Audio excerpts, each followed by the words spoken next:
welcome to the Chuck Shoot Podcast. Thanks for tuning in. Sam Bam Koltun is my guest today. He's an amazing guitar player. He's currently in 3 bands, I found out. Faster Pussycat, who I was a big fan of, still am. They had a big hit in '89 with House of Pain and some other great album rock tracks. And of course, that was all before Sam was even born. But he's their current guitar player, and he's also the guitar player for Budderside. It was a band that was signed by Lemmy from Motorhead for his label personally, so that's pretty cool. And we'll talk about the name too, but they got some great tunes, catchy songs. And finally, he also plays on this, he just recorded new music with Dorothy. So this girl, she's got millions of views, listens on Spotify and YouTube.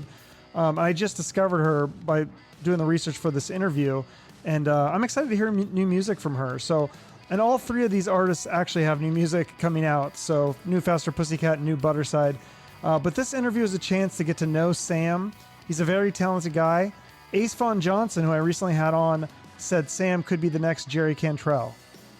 So definitely pay attention. And also, he's a super nice guy, very down to earth. I really enjoyed chatting with him, and I hope you guys enjoy it too. Welcome, Sam Bam Koltun, to the Chuck Shoot Podcast. So yeah, that's my first question, obviously, is Sam Bam. I'm trying to do this research. I'm Googling stuff. Is this, at first I heard that name, I thought, oh, that's such a cool nickname, Sam Bam. Is that your real name or is that a nickname? No, that's a nickname. Ah, no, that's why I couldn't find it. Okay, so what is the story with that then? So my name is actually Sam, but when I was in my first band, when I was like 13, everybody kind of had their own nicknames, and that's the one that, I was given, and I don't really know where it came from. And at first I was like super annoyed with it, but then it just at some point made it my name on Facebook. And then that's just how it's been ever since. Okay, nice. Well, I think it's cool. I think it sounds like Sam Bam, it's like, I don't know, it sounds tough or something, like a superhero or so. I like it. I think it's awesome. I'll take it. Thanks. Yeah, it's very cool. So growing up, you grew up in St. Louis, and your mom cut hair. Your dad did like insurance stuff.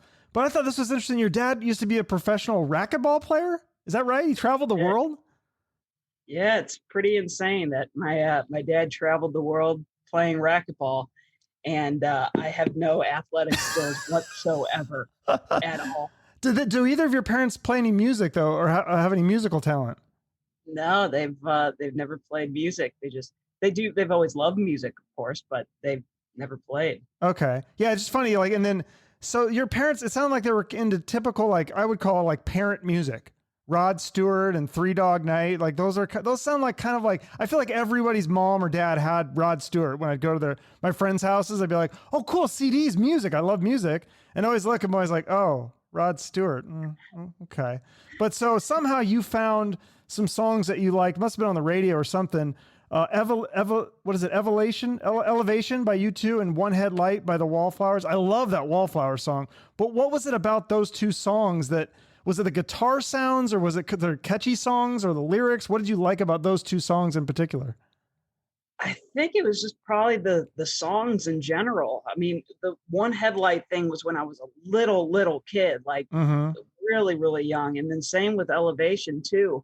I mean, Elevation, now thinking back about it musically, that's like probably the first time I've ever heard a wah pedal, or kind of like filtery kind of thing.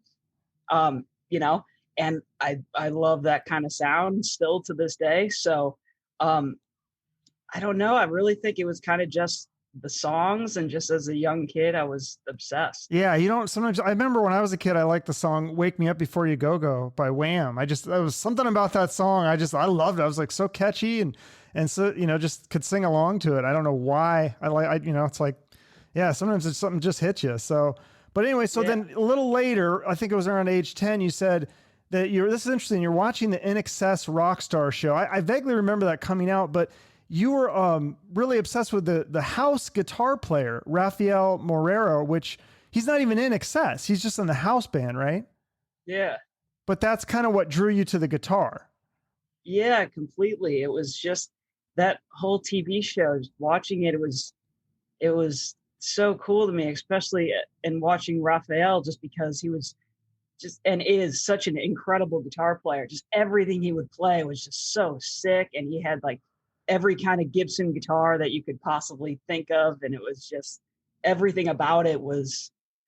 I was obsessed with it. I would make I'm not an artist by any means, but I would make drawings of the different people, and like I was so hooked on everything about it. Okay. So then that's when you started taking guitar lessons from this local guy who you've also said is one of your favorite guitar players, which I think is really cool because he's a local guy, and you cite him, Mark, how do you say it? Crowell? Crowell. You started taking lessons from him. He played in some like a Rod Stewart tribute band, which is kind of cool. So your parents like that. So what did you learn from him in terms of playing the guitar, or just like the music business, or just life in general? Well, so Mark actually came a little later, right? When I very first started taking lessons when I was 10, I took from a music store in St. Louis called Ozio's. And it was like, I don't know if I've ever talked about this ever. Though. Okay. So, and yeah, I had a teacher named Bill Hopkins, I think was his last name. And like, it was just always kind of, learning. There was like the book stuff, the kind of more technical stuff, like trying to read, that I would always BS my way through to get to learning the Green Day songs. And, but then, yeah, my friend Mark Crowell came in the picture a few years later when I was 13, like you said, saw him playing with a Rod Stewart tribute band. And, we went up to him, me and my mom, and we were like, "Oh, do you give lessons?" Because I thought he was just so cool. And he's like, "Oh, no, but I know some people that do." And then about a month later, I ended up jamming with him at this open mic night. And then we became friends, and, then I started taking lessons from him. And that's where I really started kind of learning a lot more kind of, like the heavier kind of stuff, like Judas Priest and Iron Maiden. And it was all about learning these 2 guitar harmony songs to go up to the open jam and play with him and play the song. So, because when you first got in, you were listening to kind of more stuff that was popular, probably on rock radio at the time, like Shine Down and Seether and 3 Days Grace. And then, he kind of introduced you to the old school metal. So when did you discover Alice in Chains? Because that's your favorite band, right? That's favorite band of all time. Yeah. That probably came around more like probably 16, I think. Oh, a little later. Okay. I even specifically remember, again, I got started playing at open jams and stuff, which were these things where you could go and sign up on a list, and then you get called up to play, and you play your 2 or 3 songs. And I even remember playing Them Bones at an open jam, probably when I was like 16. And like, I fell in love with them, and I've been in love with them ever since. Do you have a favorite song or album?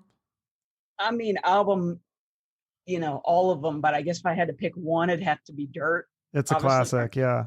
Oh, I see. Yeah. You got the poster up there. Awesome. And favorite songs, I mean, it's always kind of been between like Damn That River and Rain When I Die and It Ain't Like That. And just, do you like they have a couple acoustic out. The Sap was the first one, and then they have the Jar of Flies acoustic. Do you like that stuff as well? That stuff is the Jar of Flies, especially, so dark. Oh, I love every bit of it, man. Rotten Apple and all those songs. Yeah. It's good stuff. I love that. I love the moody acoustic side to them too. It's interesting though, like, cause you don't do drugs. So like, you're just listening to this stuff. And I mean, does it put you in kind of a dark mood? I remember listening to that Jar of Flies CD when I was a kid. Like I would always listen to music when I come home from school and I just pass out cause I'm so tired cause I didn't get enough sleep the night before. But do you listen to it like when you're falling asleep, or like, what are you doing when you're listening to that? No, that's like my morning pep music, man. The Jar of Flies? No, okay. It's just, especially on a day like today, it's actually raining in Los Angeles, California, which is pretty crazy. Oh, that's rare. So a day like today is definitely, the vibe for listening to that kind of stuff. But, I just love the music. So the fact that it's kind of like you said, I don't do drugs, I don't drink, I don't party, but it's I like the music and I like the songs, and that kind of darker, deeper stuff I kind of resonate with a little bit more. So, I don't know. That's cool. No, I love Alice in Chains. So tell me about this. You played in front of 7,000 people when you were 14. What band was that, or artist, or how did that come about? I mean, I can't imagine. I was scared to get up in front of the class and read something when I'm 14. I can't imagine doing something like playing the guitar in front of 7,000 people. I would have a heart attack. Well, yeah, getting up to read something in front of a class, I'm still terrified to do anything like that. But it's, that whole story, that was, again, I was in my first band, and we would go up to the open mic nights that happened every Monday night at this club called House of Rock.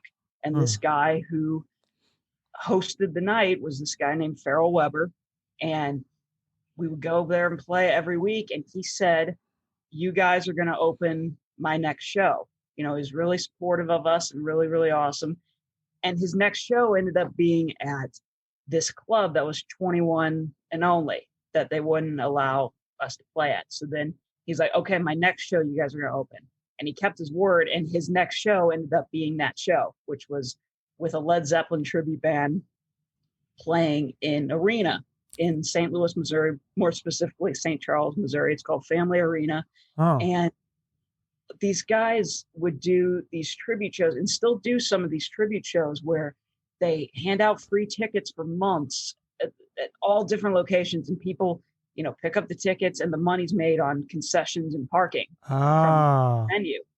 And they just pack the people into this place. So yeah, that's a lot for a tribute band, I would say. Do you remember the name of that? Because I've seen some of those Led Zeppelin tribute bands. It's called Houses of the Holy. I don't really think they're around anymore, because some of the guys kind of split off. But my friend Mark Crowell was the guitar player, and that's another kind of like, that was still pretty early on. I mean, I had been taking lessons from him, but I was still kind of like, he was the rock star that I was looking up to. So you're playing in front of 7,000 people, and you're not nervous or scared, or it just felt natural to you? Well, yeah. I mean, before going up there, that's out of basically playing on stage is about the one time in life that I am actually comfortable. So that's one of, I can count on one hand the number of times I've been nervous. And that was the first one, really. Wow. Yeah. But once we were up there, it was all good. And it was, That's awesome. So then at one point, is it true you were playing 4 to 5 nights a week in 9 different bands in St. Louis? Like, I mean, how much sleep were you getting at this time? Because I think you're supposed to get at least 8 hours, right? But how do you play 4 to 5 nights a week, 9 different bands? How do you keep that all straight? You're amazing, man. Your research is amazing. Yeah, it was pretty crazy. Before I moved out here to LA, it ended up even being like almost 13 different bands. Oh my God. But like, 4 to 5 nights a week at least.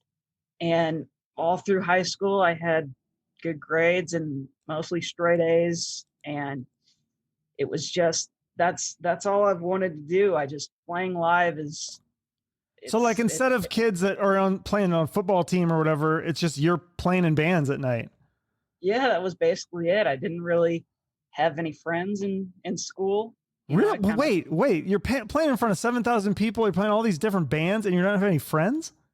No, I mean, it was really, even in that was in high school. It was, there was kind of like a group of kids that I would sit with at lunchtime and stuff, but like nobody, I don't even really remember a single person from high school other than a couple teachers, really. But like, wow, I mean, it was always kind of like, just get through the day and get through school and then get the homework done to get to go out and play at night and jam. So were you like bullied and stuff, or you just kids kind of ignore you? A little bit of both. Bullying was mostly through grade school. Like the school I attended was kindergarten through 8th grade. So you're stuck with the same jerks from, for 8 or 9 years. Yeah. I hate that shit. Well, God, you got the last laugh though. Yeah. I mean, ultimately I remember being in 4th or 5th grade and some kid telling me guitar will never take you anywhere, but it does quite the opposite. Wow, what an idiot. Yeah. No, because so like at the time as a kid, it's just like, that makes you feel like crap. But yeah, ultimately, and I'm really weird. My memory isn't always great, but then certain things like that I can remember like just exactly. for sure. But yeah, it's quite the contrary has happened thus far. No, so tell me about this. So I think, was this, besides playing in front of 7,000 people, was this in high school when you auditioned for Black Label Society? Did I hear that right? Yeah, you did. Wow. That's crazy. How did he find you? Because you're in St. Louis. So actually by that time, and I mean, I kind of sort of auditioned, but by that time I'd been living in LA. Okay. I'd been living here probably like 2 months, actually. Oh, so this is when you're going to that school, the music school or whatever. When I was going to Musicians Institute. Yeah.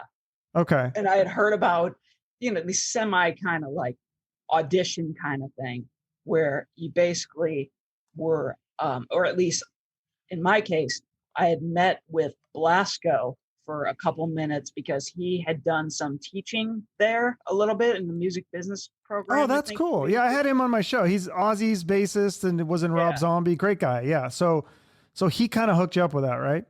So the audition thing was to go and you basically talked to him for a few minutes, and he was like, okay, yeah, film videos of you doing like this, this, this, and this. And then I did, and then nothing really ended up coming of it, but it was still, But wasn't there something where like you won a contest? So then Zakk Wylde had to come deliver a guitar to your house or something? That was extremely weird timing because both of these things happened within like a week or two of each other. That's hilarious. So you're like, hey, I auditioned for your band. I didn't make it, but I'll take this guitar as a consolation.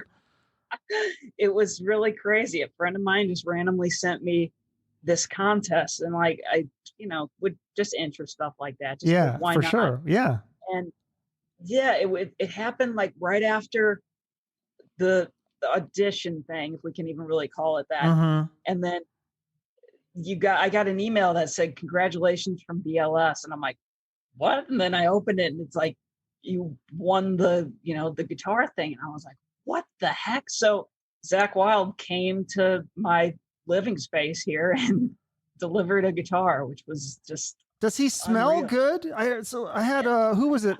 Them Evils, they opened for him, Jordan Griffin, and he said he smells magnificent. I was like, what? He's like, I don't know. He smells great. I was like, okay.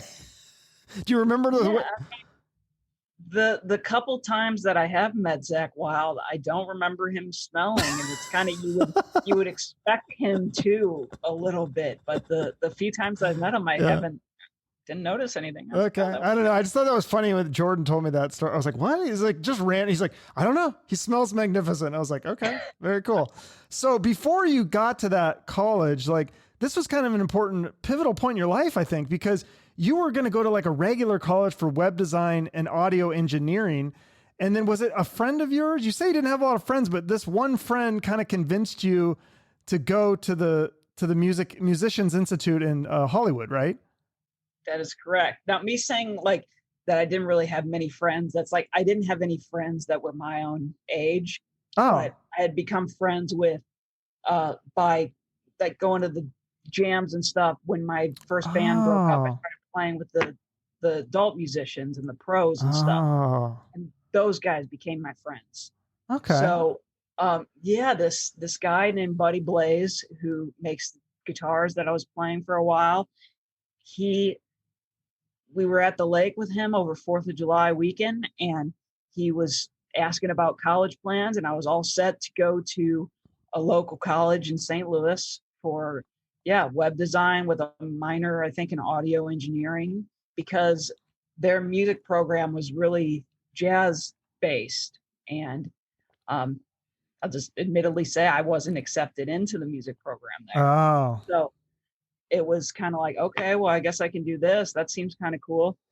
And talking to Buddy, he's like, oh, well, you should be going to MI. That's kind of the place that you know, and my mom always kind of thought that to begin with, she always thought that it wasn't really a good idea to be staying in St. Louis because there's only like, Yeah, there's only that's so far cool. that Your you can parents were so go. supportive of you doing music, because a lot of parents say like, "Ah, don't give up on the rock star dreams and get a real job." And your mom was like, "No, you need to go to this music school." My parents both have always been extremely supportive, just between taking me out every night and them not getting much sleep and Oh, just all right, this, yeah, just always being amazing. And and my whole family now, especially too, my sisters are really supportive, and they like everything too, so that's yeah. pretty cool. That's really cool. So you go to the school, the Musicians Institute. What did you learn there besides just like meeting all these other musicians and people into music and networking?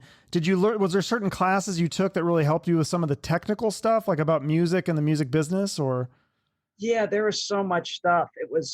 I started with the associate program, which is their year-and-a-half program. Mm. And then after completing that, I decided to do more and go into the bachelor program. So getting into that, there was so much stuff that not even related to guitar that you had to learn, like arranging for horns and strings and writing out the musical parts, and uh, having to do these things called juries where you have to write out everybody's parts. You got to write the drum notation and the vocal notation and everything, and rehearse with the group and play songs that are, like a jazz song and a Latin song and like a transcription that had to be some Wow. crazy guitar thing. And so there's so much stuff that I learned, even learning like Pro Tools and stuff. You had to Ah, do work with different DAWs that's and stuff. huge. That's Yeah. where I have my Pro Tools skills from. Yeah. And yeah, No, that's great. So then you made your debut at the Viper Room with a band called Made in America. So tell me about that experience. Like, are you aware of the history of the Viper Room? Because it's such a fascinating venue. It's one of those legendary places.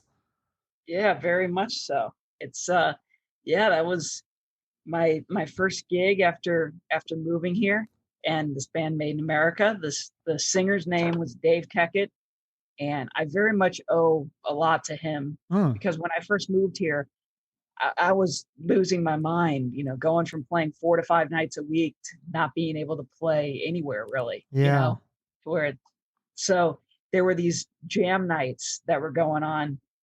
They've now kind of turned into other things, but at this little club in the valley, and David took me there, and that's where I started meeting everybody, and he got me up to play with the different people. And so I still owe a lot to that singer Dave Keckett for helping me out when I first got here, and it was a lot of fun in the band. And that was my first time playing the Yeah. Viper Room and the Whiskey and all these Oh, that's different so, clubs. yeah, all those. Now you live pretty close to all that stuff, right? In Hollywood?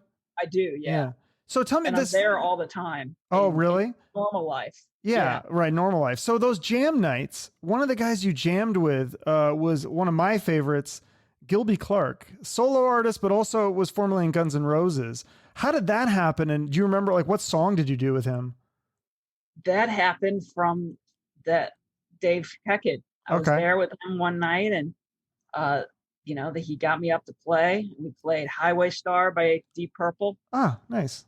and that was really cool to me because Gilby, when I first got into Guns N' Roses when I was like 12 or so, I got the Use Your Illusion DVDs, which had Yeah. Gilby in them. And Yeah. I didn't even realize that there was a lineup before him, So I Sure. was just like, oh, he's so cool. And, all the different Les Pauls and all that stuff. So, yeah, it was really cool to jam with him, especially I was 18 when I first moved here. So, That's um, insane. So young. and now fast forward, the plot thickens with Gilby, and he's actually mixing the new Faster Pussycat music, but we can get to that later. Oh, cool. Yeah, we'll get to that. But this is another one. I just realized that you had another person you work with. Tell me about this young. I don't think a lot of people know who this is, but does she go by Gabbie Rae or GabrieLa? She's like this up and coming singer. I think she's been on the Monsters of Rock cruise, and I saw a video of her singing with Vince Neil from Motley Crue and Nuno Bettencourt and a bunch of other rock stars. And I think you played with her, right? You guys opened up for Queensryche and Dokken and Europe and all this stuff, right? Yeah, she back then, yes, it was Gabbie Rae. Now Okay. she's known as GabrieLa because Okay. she, you know, wanted to change and rebrand for the new thing that she's working on currently. What But is the new thing she's working on? she's been working with Nuno Betancourt, has been Okay. her producer and kind of right-hand guy for the last couple years. And, just been working on, she's got at least, I know she has an album for sure of stuff, and it's all amazing. And I say that objectively because she's, my friend, and listen, and, it was all her and Nuno together. And, I'm really excited to see what happens for her. But back, that was playing with her. I mean, that was my first tour, which oddly enough happened 5 years ago, right around the time currently that's happening right now. And got to do a lot of really, really cool shows with her. That was some of my first really big shows for sure, was playing with her. So what happened? Did she, is because she's working with Nuno now, or just because you're in so many other bands? I think it's kind of a combination of things. Okay. With myself being in a few other projects, and then she's been mostly working with Nuno, and I don't kind of see what happens maybe in the future. Who knows really? But yeah. Because you ended up joining Budderside. So, and you say you didn't pick that name. So what is the story with that name then? These guys were signed by Lemmy himself from Motorhead. Yeah. And our singer Patrick used to roadie for Lemmy, and he sang for Steven Adler, and he's done a bunch of great stuff, and he's a great human and great person.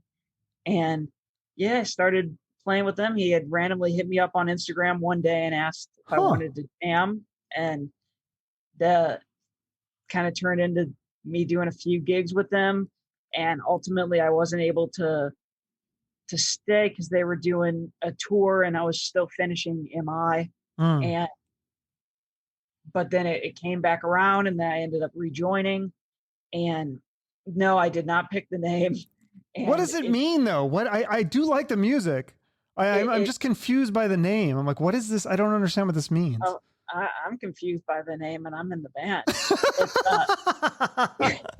No, it does not mean anything. Okay. The name just completely apparently came out of Patrick trying to rhyme with himself at some point when he was doing his first record, and just, I guess he kind of calls it the anti-cliche, and kind of all just, there's other meanings that have kind of come up more recently, but ultimately it really doesn't mean anything. Okay. Well, you guys, I saw something you posted about you guys are going to have your song played on KLOS radio in California. That's a big rock station there, right? That'll be played this Sunday. Yeah, it'll be played this coming Sunday. Is that the song with Phil Campbell from Motorhead? It's actually the first single from the record that's coming out at the end of March, and the single's called Zen. Oh. And I think I heard. Is that one on Spotify? I think I listened to a bunch of your music today, and it was great stuff. I was really they're starting to like after you hear it a couple times, it starts to get in your head, and you start to like sing along to it. It's good stuff. Oh, well, thank you. And that's the first single, Zen, is what's going to be played on KLOS, and then there's a couple other singles that'll be coming out in the next. One's coming out next month, one's coming out in March, and the record comes out at the end of March, and then we move on from that. Okay. Because that record has been a very, very long and tedious process. Not recording it by any means. That's been done forever. But mixing it? Getting it out and dealing with past members and different legal things. Stuff has slowed it down for a while. Okay. Well, I'm glad it will see the light of day. So tell me, because how I found out about you. I mean, I think I vaguely knew you probably saw your name because you're in Faster Pussycat, but I didn't really hear a lot about you until when I interviewed Ace, and I listened to a couple interviews that he had done, and he raves about you in several interviews and saying that you're the next Jerry Cantrell. So how did you meet him? How did you guys become friends?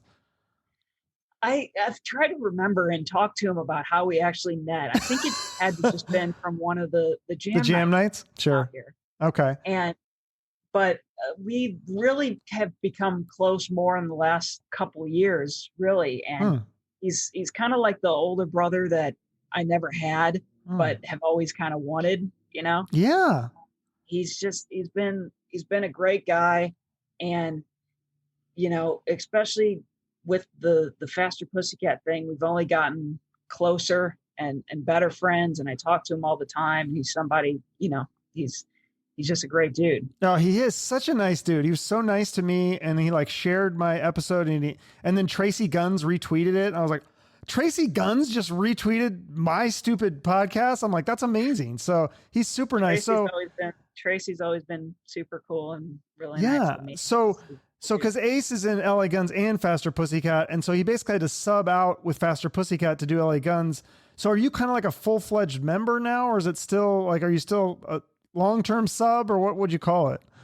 Well, it's kind of like, I guess I'm a member now, because it's, I mean, and ultimately when I came in, it was just a sub for Ace, and that's all I was going in to do, you know, because I didn't want to be that guy, you know, whatever, stealing somebody's gig, whatever, all that. Yeah. But like a few shows into the tour, they were already kind of saying they didn't really want me to leave.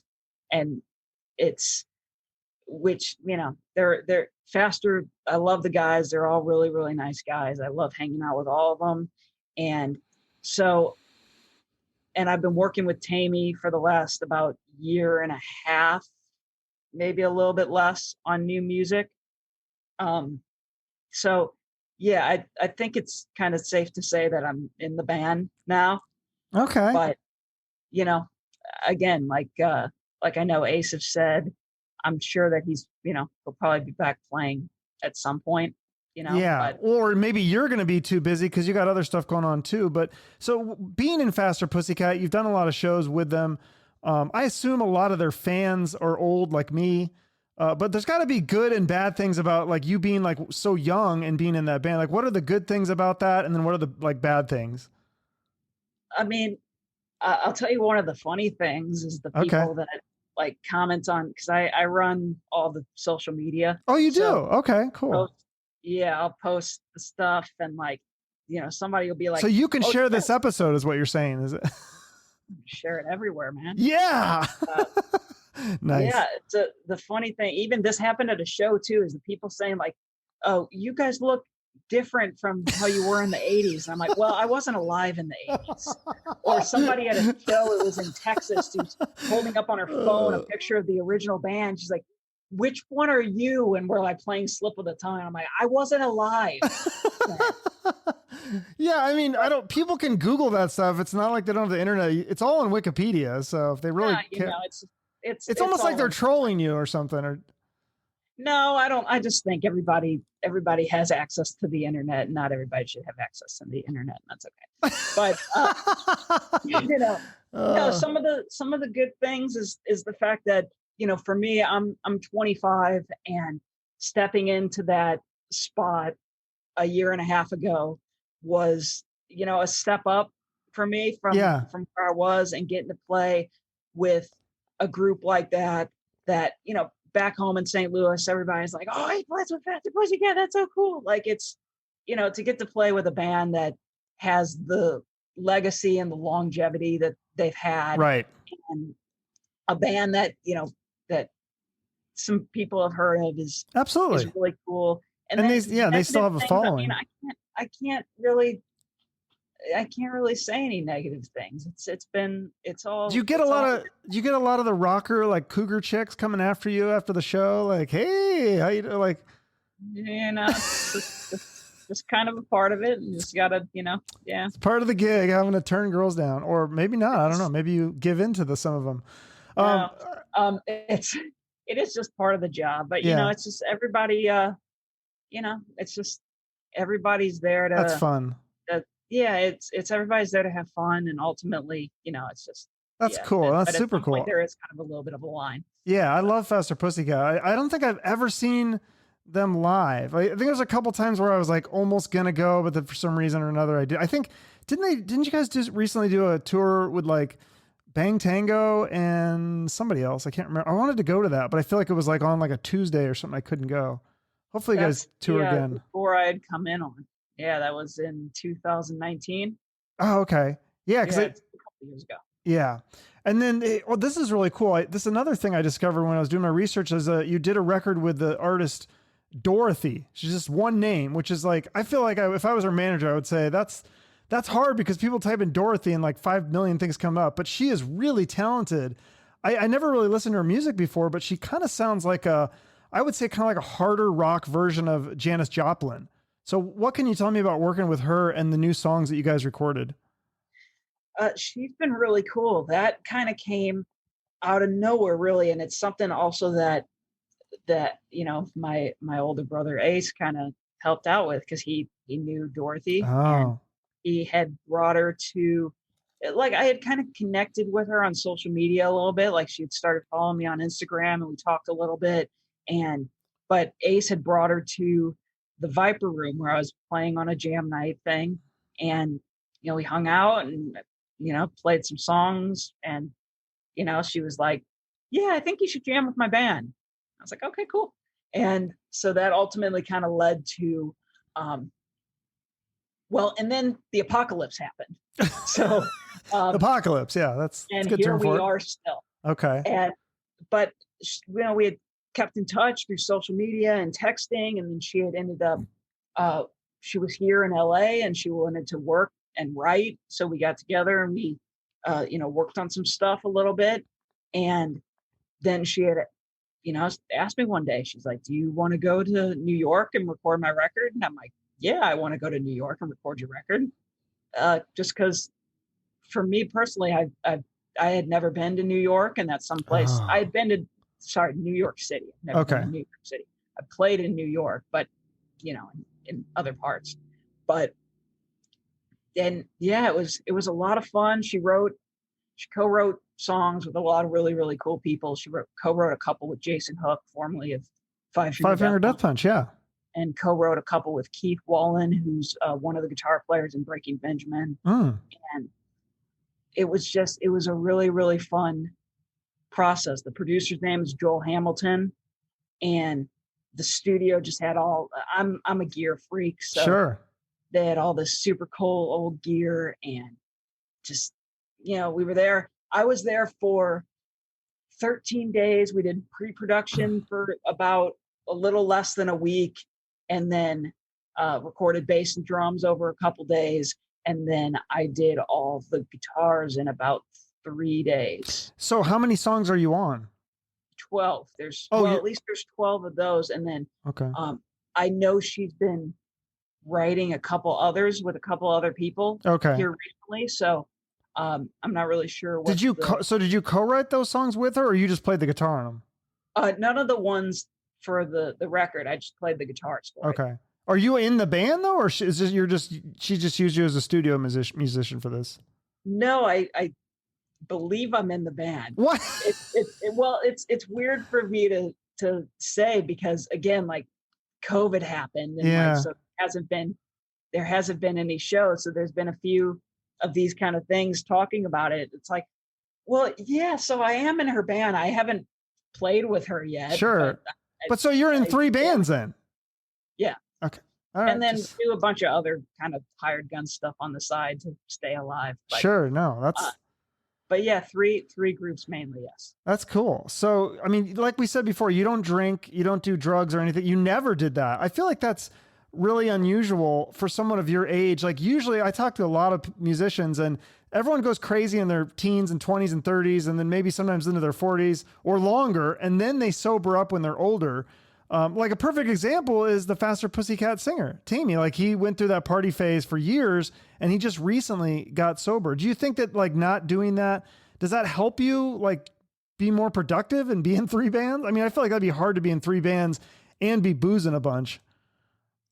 I think it'd be really hard. Yeah. I mean, I don't know. Just for me personally, I've never had the interest in partying and doing any of that stuff. And I think it mostly stems from 2 things. One, my parents don't drink or party.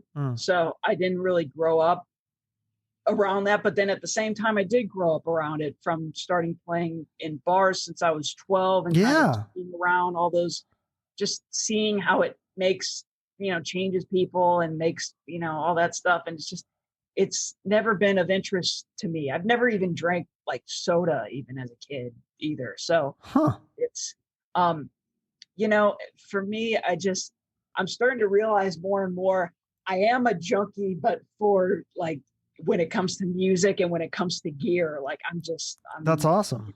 That's a pretty healthy addiction though. I think much better than pills. It's healthier than drugs for sure.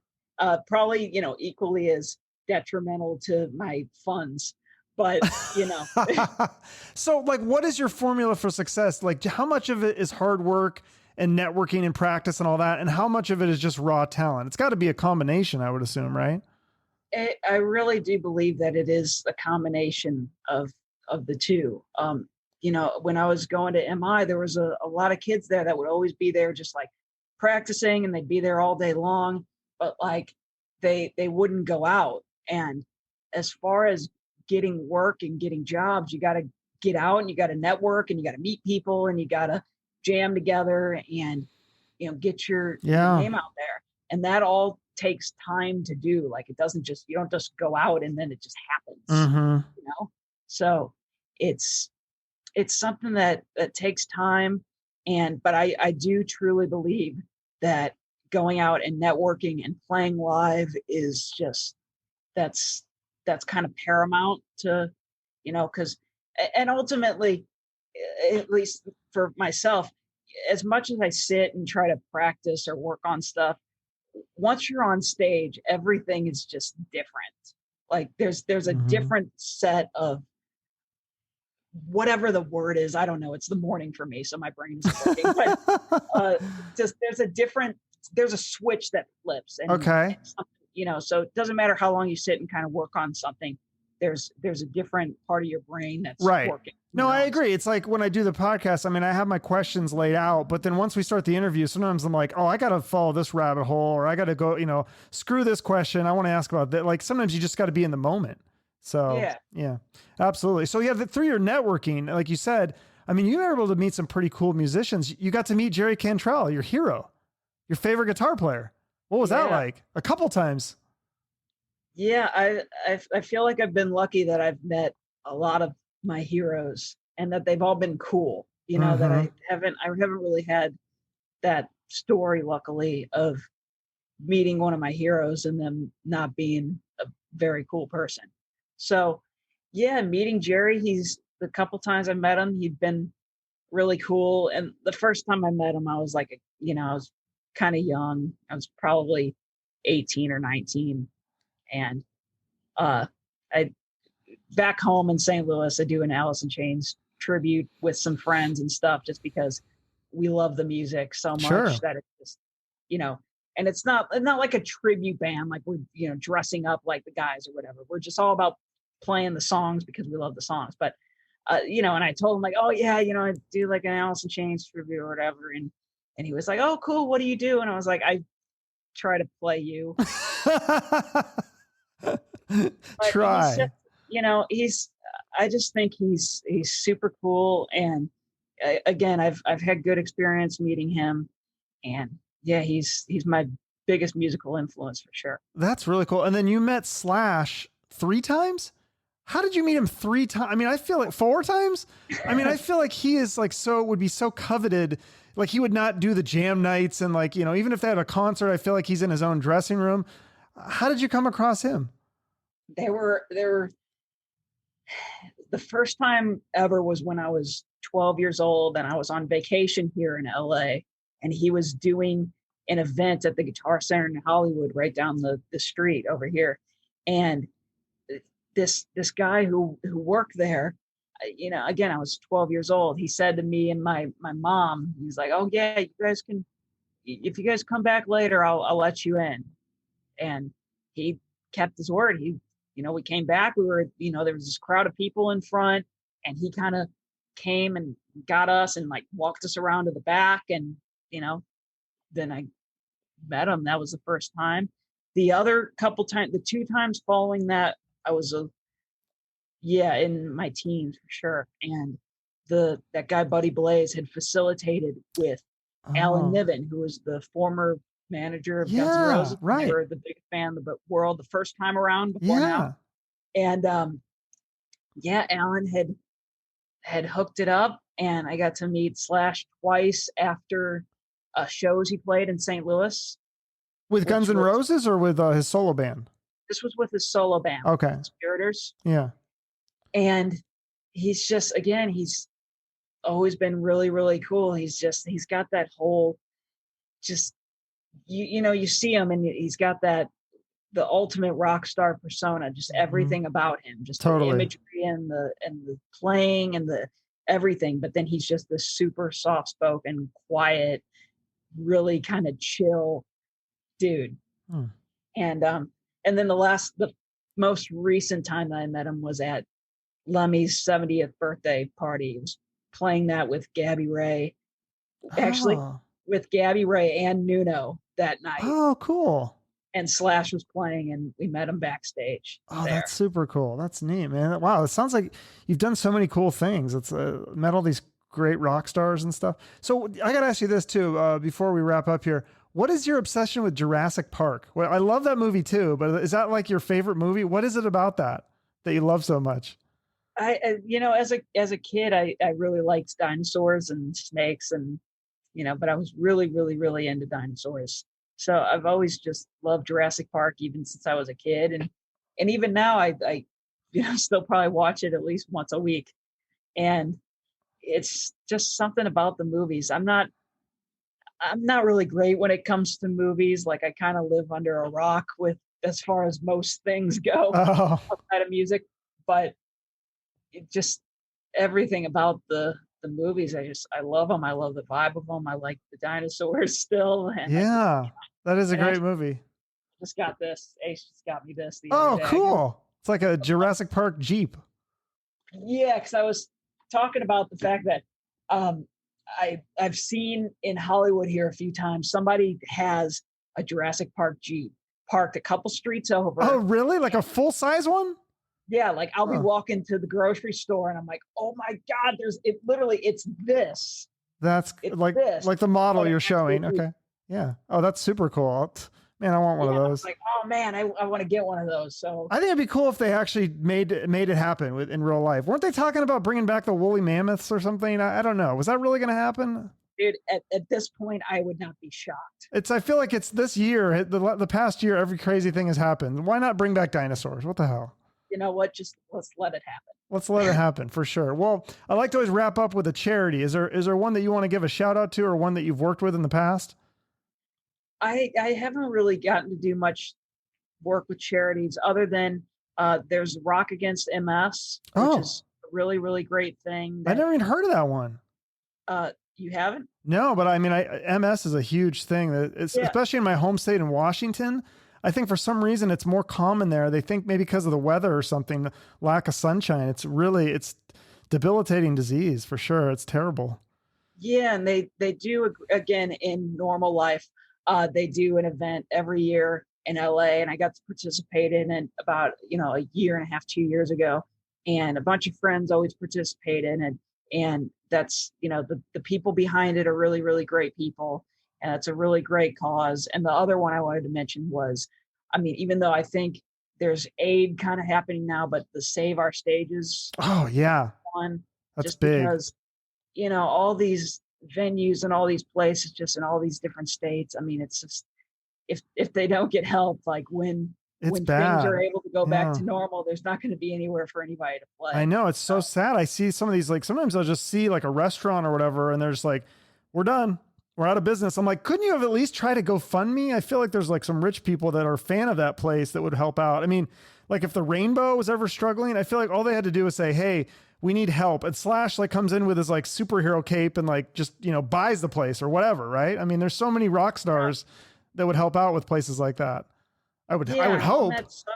On that subject, there's the bar back home that I really kind of grew up playing in. Oh, is that Sharky's or what is it? No, what is it called? Charlac Pub. Charlac, that's what it was, not Sharky's. Yeah. And, Charlotte Pub. but Sharky's is a Mexican place out here. Oh. But no, Charlotte Pub, and that's a place that in St. Louis, for some reason, they have very divided rules, and certain places can be open, but certain places can't.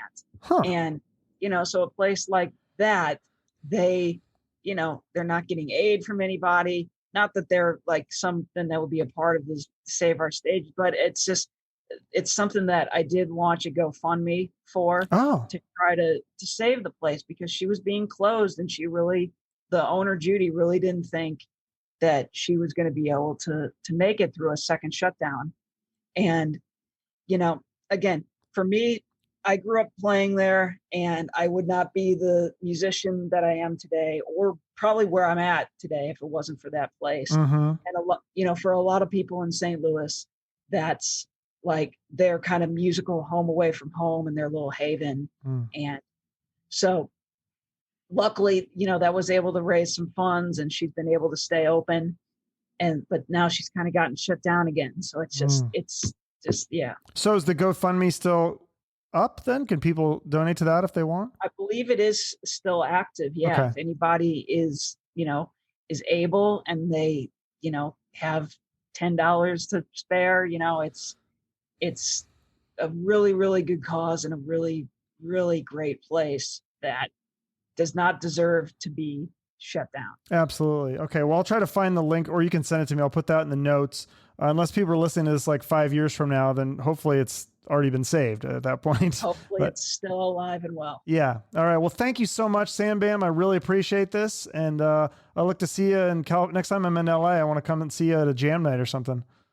Oh, man. Well, it was nice to kind of sort of meet you. Yeah. Nice to talk to you for a little bit. Absolutely. Thanks for having me. This was fun. Thanks, Sam. Bye-bye. See ya. Sam Bam Koltun.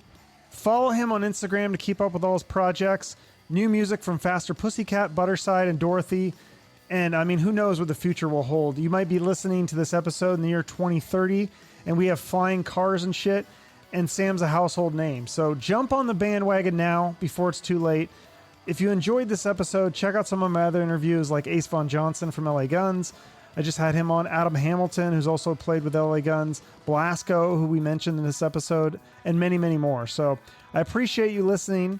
And if you made it this far, you are clearly supporting the show. And if you want to continue to do that, you can follow me on social media and like and share things there.